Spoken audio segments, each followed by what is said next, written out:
نظم سرائے کے ناظرین السلام علیکم۔ نظم سرائے کا کارواں یوں ہی گھومتے گھومتے ٹیکسلا کے قریبی گاؤں عثمان کھٹڑ جا نکلا۔ ہمارے ساتھ ماسٹر آف ٹیکسلا جناب مالک علی اشتر بھی تھے، اور جہاں گشت جناب ضیاء حیدر بخاری، مفاخر مہدی اور ہادی شاہ بھی ہم رکاب تھے۔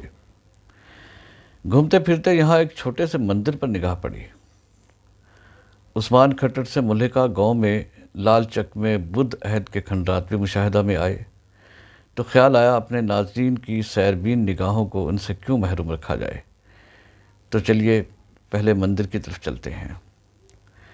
یہ گاؤں کی آبادی کے وسط میں ایک کھلی جگہ پر بنا ہوا چھوٹا سا مندر ہے۔ اگرچہ محکمہ آثار قدیمہ کی تحویل میں ہے، مگر بری طرح ٹوٹ پھوٹ کا شکار ہے۔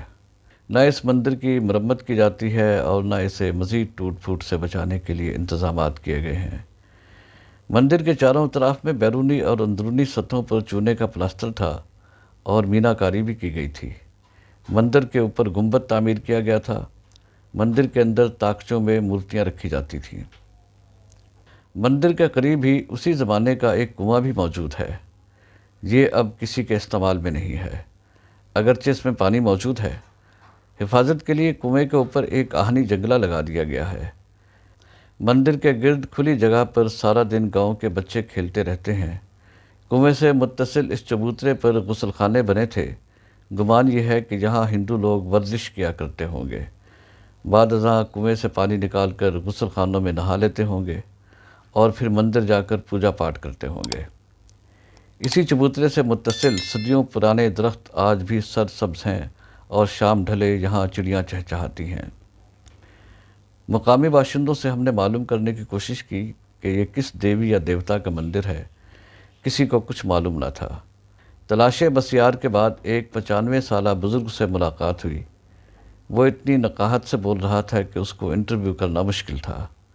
جو کچھ اس کی زبانی معلوم ہو سکا وہ یہ تھا کہ مندر کے مختلف طاقچوں میں مختلف دیوی دیوتاؤں کی مورتیاں رکھی تھیں، اور اس کے ایک طاقچے میں 2 مورتیاں تھیں اور یہ مورتیاں آپس میں جڑی ہوئی تھیں۔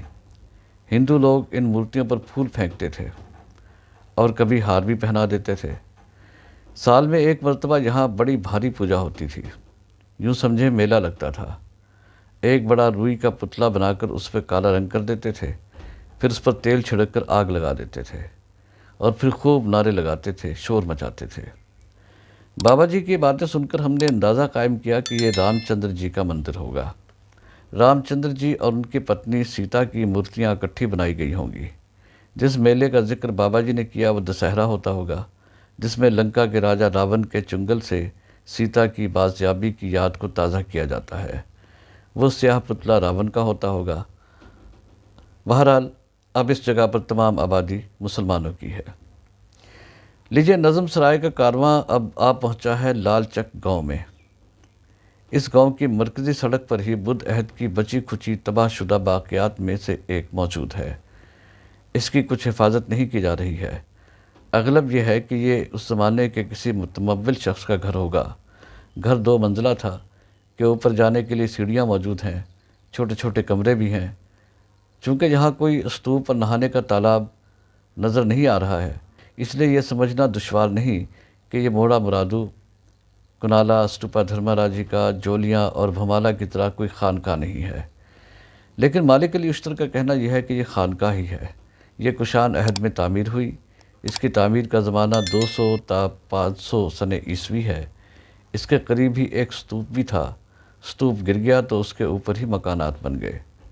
یہاں تعلیم حاصل کرنے والے بھکشو عہد قدیم کے قریبی شہر سرسک سے بھکشا لیا کرتے تھے۔ سرسک شہر کی قدیم آبادی بھی اب موجودہ آبادی کے نیچے مدفون ہے۔ صرف فصیل کے کچھ آثار موجود ہیں، وہ ہم اپنے ناظرین کو اگلی کسی عکس بندی میں دکھائیں گے۔ ناظرین ذرا سوچئے ٹیکسلا اور اس کے گرد و نواح میں کیسے کیسے مقامات ہیں جہاں آثار قدیمہ نئی آبادی کے نیچے پڑے کراہ رہے ہیں اور پکار پکار کر کہہ رہے ہیں، ہے کوئی سر جان مارشل جو ہمارے اوپر سے مٹی کی تہیں ہٹائے تاکہ دنیا کو قرآن حکیم کی یہ آیت سمجھ میں آئے، اولم یسیروا فی الارض فینظروا کیف کان عاقبۃ الذین من قبلہم وکانوا اشد منہم قوۃ وما کان اللہ لیعجزہ من شیء فی السماوات ولا فی الارض انہ کان علیما قدیرا۔ کیا یہ لوگ زمین میں چلے پھرے نہیں ہیں کہ انہیں ان سے پہلے لوگوں کا انجام نظر آتا جو ان سے زیادہ طاقتور تھے، مگر زمین و آسمان میں کوئی چیز اللہ کو عاجز کر دینے والی نہیں ہے۔ وہ اللہ سب کچھ جانتا بھی ہے اور ہر چیز پر قدرت بھی رکھتا ہے۔